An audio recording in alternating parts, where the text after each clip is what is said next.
Dokete mana ka Ramogi TV wadhi mbele gi weche manyien. Nonro mar duol mar Nakada yangone nyaka nyithindo ma johigni 6 donjore tiyo gi yedhe ma meroji. Riwruoge makedo ne ngima oganda kaachiel gi migepe mag piny owacho mago makedo gi yedhe ma ok opuodhi kod mago mawilo paro okwa oganda mondo mi okaw okang' madewo ngimagi giwegi. James Okoth noyuore nyasi mar hingo odiechieng' jiwo lwenj kedo gi yedhe ma meroji kendo losonwa ripodno e yo machal kod ma. Joma mine no tingo kata oboke ni joma chuo gin long lilo ok gikonygi nikech gimer chakre gokinyi nyaka gokinyi moro makalo cha. Kongo gi ndawa pod otelo e kind yedhe mawilo paro ka atamalo mar rowere mayudore e kind higni 6 gi 11 osechako tiyo gi yedhe mawilo paro kendo kwandgi medo idho kinde ka kinde. E seche ma alwora ma Nyanza en namba 4 e lai mag alwora ma oganda tiye gi yedhe gi. Ma en kaluwore gi nonro mar duol mar Nakada ma ochung' ne kedo gi yedhe ma meroji. Yedhe ma sana ji tiyogo en Kongo kaachiel kod ndawa, gima kizungu wacho ni tobacco.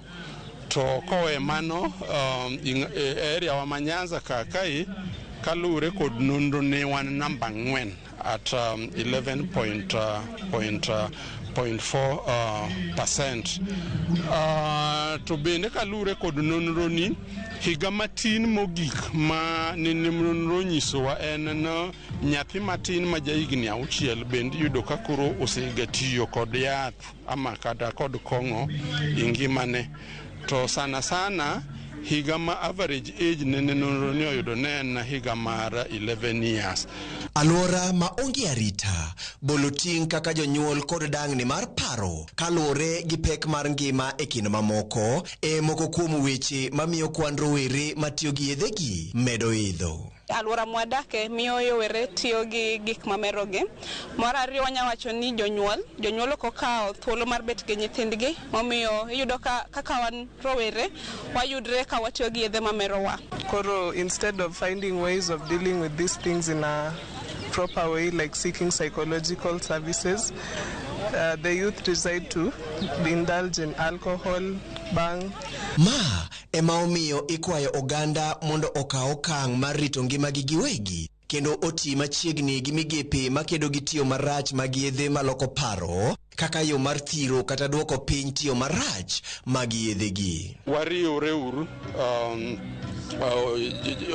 departments machielo e sirikal, jo county government, civil society organization, churches, community mondo wahakikisha ni wachiwo puonj kendo watayo nyithiwa matindo mondo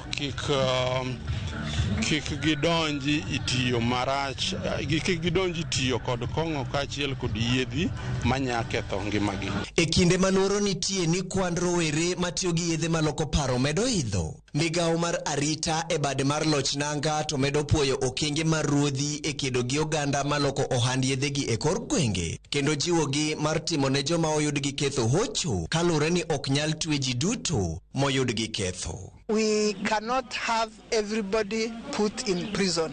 We do not have the capacity.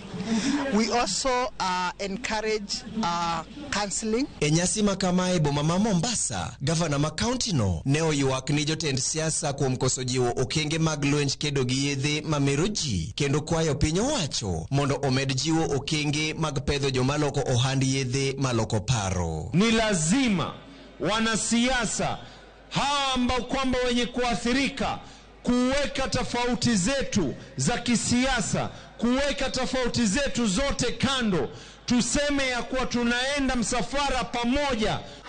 Yedhe ma meroji okodeo hik ng'ato, chutho to yedhe go ketho ngima ji e yore mopogore. Omiyo ikwayo oganda mondo we akwede kendo okony e reso ngima mag ji ma yedhe ma meroji ketho ngimagi. James Okoth, Ramogi TV.